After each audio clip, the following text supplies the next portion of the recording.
She asked herself, should I follow my heart and go after love? Or should I listen to my family and hide my feelings? Suddenly, a mysterious black SUV with fake license plates pulled up beside Sheila. Men in masks got out of the vehicle and surrounded her. Sheila asked, "Who are you? What do you want?" She instinctively stepped back. The leader of the masked group said, "Our master wants to talk to you. Ms. Murray, please come with us." "I won't go with you. Leave me alone."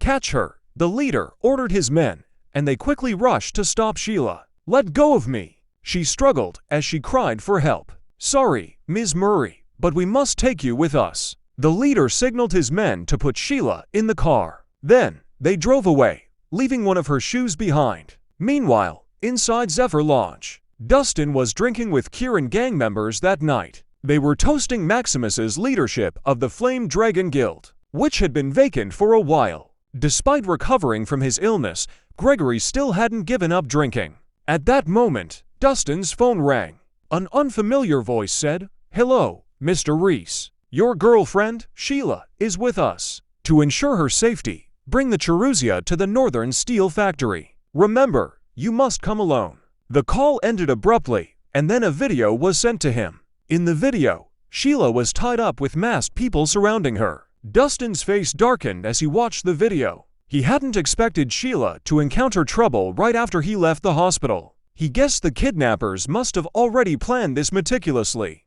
"I need to step out for a moment. Enjoy yourself." Dustin promptly rose from his seat and left. With only a few people aware of the Cherusia, Dustin couldn't help but wonder who was scheming in the shadows. Sheila was tied up and unconscious in an abandoned steel factory, her eyes covered with a black cloth. Meanwhile, Diego had a charming smile as he savored good wine and steak. "Mr. Bourbon, our target hasn't shown up. Maybe he won't come," a burly red-robed warrior reported. "Don't rush it. Let's wait," Diego said and put down his utensils. He continued, "I've already looked into it. Dustin has a serious relationship with Sheila. Given his personality, he'll come to rescue her. I'm worried he won't give up the Cherusia. Should we send our guys to attack the Zephyr Lodge and take the treasure?" the red-robed warrior suggested. "Fools," Diego scolded. "Zephyr Lodge has many strong elites. Even if we succeed, we will lose many of our men. The fighters from Dragonmarsh aren't very strong. Mr. Bourbon, you're giving them too much credit," the red-robed warrior complained. He believed their battle-tested Kimboku warriors were tougher than Dragonmarsh martial artists. Dragonmarsh martial artists may not be the best, but they have numbers on their side. Even a strong tiger needs to be careful around a pack of wolves, Diego reminded. "I understand," the red-robed warrior nodded reluctantly. He didn't seem to respect the Dragonmarsh martial artists. It was probably because they weren't important fighters in the past. Suddenly, a cold voice spoke from nowhere. "Are you waiting for me? Who's there?" Everyone became alert and started looking around. A figure emerged from the darkness. It was Dustin. "Mr. Reese, you've arrived. I've been expecting you." Diego smiled as he greeted Dustin. "Who are you guys?" Dustin looked around. He discovered that there were between 20 and 30 people hiding out in the area. 5 were elites, and the rest were formidable warriors. Such force could easily overpower a coalition of wealthy families. "I'm Diego Bourbon, and I'm delighted to meet you," Diego said. "Bourbon, you're from Kimboku, right?" Dustin asked. "Yes," Diego replied. "I've heard you have the Cherusia. I'm willing to pay for it. Can we make a deal?" "Wow, you have perfected your Dragonmarsh's accent to a T. Unfortunately, I can't sell it to you," Dustin refused. "Is my offer not good enough? Tell me your price," Diego insisted, smiling.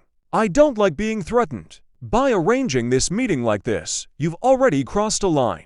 No matter how much money you offer, I won't sell it to you," Dustin said firmly. Diego was less than pleased. "Bastard!" The red-robed warrior couldn't control his anger and drew his sword. "Mr. Reese, there's a saying in Dragonmarsh, do something at your peril, hand over the Cherusia, and I'll spare both of you. Refuse, and there's only one outcome.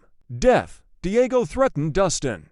"Do you think your group can take me down? Are you that brave?" Dustin taunted. "Don't believe me. Give it a try." Diego snapped his fingers. The red-robed warrior dashed toward Dustin with his sword. He roared, "Folks from your Dragon Marsh are nothing but Eastern scoundrels. Today, you'll learn a lesson." "What did you just call us?" Dustin's face hardened, and he looked ready for a fight. About 80 years ago, Dragon Marsh had just been through a war. The Kimboku people often looked down on Dragon Marsh and called them Eastern scoundrels. After many years, Dragon Marsh improved and became a stronger country. But the shame from that period remained etched in memory. So, when the red-robed warrior said that derogatory term, Dustin was angry. "What's the matter? Offended? Your people will always have to show respect to us. It's like how dogs listen to their owners, begging with their tails wagging." He continued, "But I must say, your girlfriend is beautiful. I'll enjoy her after I kill you. Oh, I think I'll torture her right in front of you." The red-robed warrior laughed arrogantly. Then, the other black-robed warriors around him joined in. They believed they were far superior to Dragon Marsh's martial artists. "You're going to die." Dustin's anger flared up, and he charged forward. "Die!" the red-robed warrior yelled. He charged forward and aimed his sword at Dustin's head. But to his surprise, the sword shattered upon impact, and Dustin was left unharmed. "What?" The red-robed warrior was shocked. He never thought a person's head could be tougher than a sword. Dustin punched the red-robed warrior's chest before he could react. Dustin's powerful punch pierced through the red-robed warrior's chest. Blood was gushing out of him. Stunned by the blow, the red-robed warrior looked at his wounded chest. He had underestimated the strength of the Dragon Marsh martial artist. Then, he collapsed to the ground and died. "Fool!" Dustin's face remained expressionless. He stomped on the red-robed warrior's head so hard that it exploded. This was unlike Dustin's usual style. But the derogatory comments directed at Dragon Marsh and the teasing toward Sheila had pushed him to this point. What? Diego could not believe his eyes. Dustin had defeated his powerful warrior with a single punch. Bastard! In response to their comrade's death, the Kimboku warriors drew their swords in unison. "Kill him!" Diego ordered his warriors to attack. Their initial plan to capture Dustin alive was now forgotten. "Charge!" The warriors brandished their swords and charged. At that moment, Dustin stomped his foot and summoned a nearby sword into his hand. "Die!" He swung it with great force, creating a powerful energy blade that hit the warriors. The black-robed warriors at the front were caught off guard. The energy blade pierced them.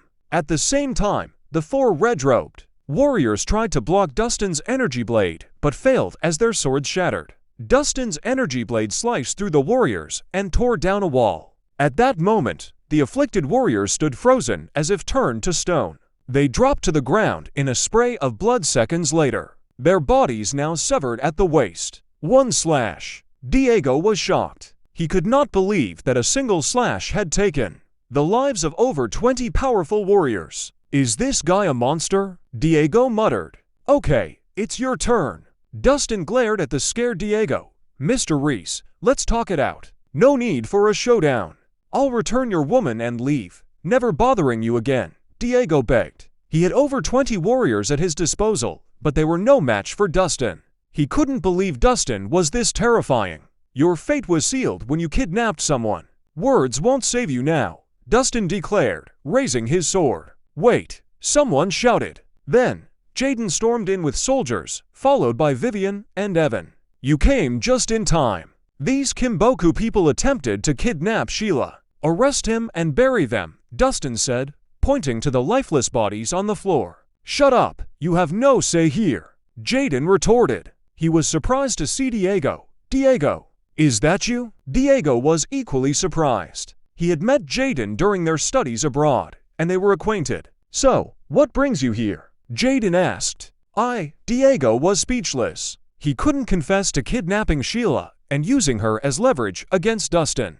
"He won't say it, so let me tell you," Dustin explained. "He kidnapped Sheila with bad intentions. So, he should be arrested and interrogated to uncover other accomplices."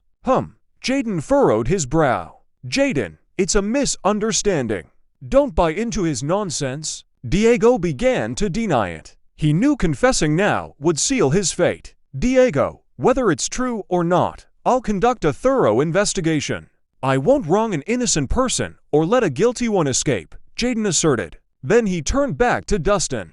Do you have evidence to support your claim that he kidnapped Sheila? Do you need evidence? Dustin raised an eyebrow. Take a good look around. I just got here. Can you explain what happened? Jaden retorted. Dustin pointed at the bodies on the ground. See these masked men? They're Kimboku warriors. Diego is from Kimboku, too. Do you see the connection? Isn't that enough evidence? Diego's nervousness became evident at Dustin's words. Not enough. Jaden shook his head. Is this not sufficient, okay? Dustin grabbed Diego and took out his phone. He showed a video of Sheila's kidnapping, saying, "Look at this video Diego recorded. Now, isn't it clear who the bad guy is?" Diego couldn't deny the evidence and looked pale. Let me see. Jaden looked at the video, but then, trying to stay calm, he insisted, "This video is fake. Don't accuse Diego without proof, or things won't be pleasant." With that, he crushed the phone to destroy the evidence. Dustin looked at the crushed phone in shock. He hadn't expected Jaden to do something like this. Jaden had boldly destroyed evidence in front of everyone to protect Diego. Even Diego seemed surprised that Jaden had intervened on his behalf. "Diego, don't worry. I've got your back," Jaden said. Sheila had been kidnapped, and Jaden didn't care about that. But he saw an opportunity to gain Diego's favor. It was mainly because the Bourbon family was influential in Kimboku. "With you supporting me, I'm not worried." Diego eagerly accepted Jaden's help. "Jaden, are you teaming up with Diego like this?" Dustin's expression hardened. He had caught the person responsible and provided evidence. However, in an effort to cover up for Diego, Jaden lied and destroyed evidence. It was a despicable act. "Dustin, you have no evidence to accuse Diego. How bold of you." Jaden responded. He added, "And I have reason to believe the video you show is fake. It was probably staged by you. You're the one who kidnapped Sheila. Are you fucking blind? Can't you see that all the bodies are Kimboku warriors?" Dustin just had to swear. He thought, this guy is not only shielding the criminal, but also trying to cover it up. HMPH, Diego, and the Kimboku warriors came to rescue Sheila and strengthen the friendship between our countries. But, when caught in the act, you killed those Kimboku warriors. Now you've ruined any potential for peace and friendship between our nations. Jaden stated. In just a few words, he accused Dustin of a serious crime. Hey, what a way to twist the truth. Dustin laughed bitterly. Jaden Murray, as a descendant of the general's family, you should have more integrity and courage. But here you are, not acting honorably, but serving as a lapdog for Kimboku. You're a disgrace. How dare you? Fools. The crowd was furious at Dustin and glared at him. Reese, I always knew you were up to no good. But I never thought you'd kidnap Sheila, Vivian yelled. Yeah, if Mr. Bourbon hadn't shown up in time to save Sheila, you might have violated her. You jerk. Evan added. Bastard. We totally misjudged you. Scum like you should be punished and put in jail. The others directed their anger at Dustin and called him the kidnapper. Dustin, you had bad intentions and committed crimes. I order you to give up now. Apologize to Diego, or face the consequences. Jaden declared coldly. He knew someone like Dustin would obey him. Jaden, I underestimated how despicable you could be, Dustin said. He then looked at the rest and back at Jaden.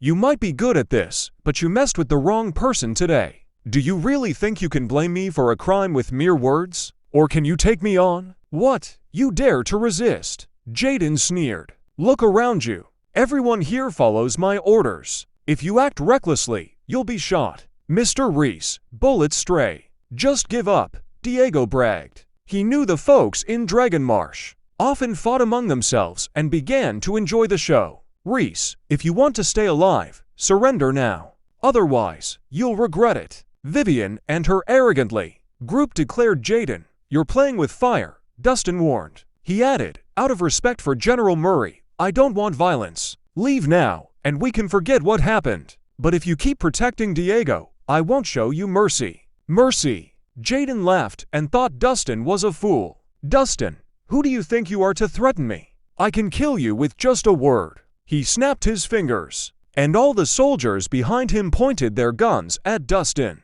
Now, kneel, Jaden ordered, pointing down confidently. What did you say? Dustin remained unfazed. Are you deaf? I said kneel. Before Jaden could finish, Dustin had grabbed his face and lifted him. Jaden's face twisted like he was caught in a spider's web, rendering him speechless. "How dare you? Release Mr. Murray!" The others were furious, but didn't dare do anything with Jaden as a hostage. "I can end you as easily as picking a flower. I have no reason to kneel," Dustin said while grabbing Jaden's face with one hand. He despised those who groveled to outside powers.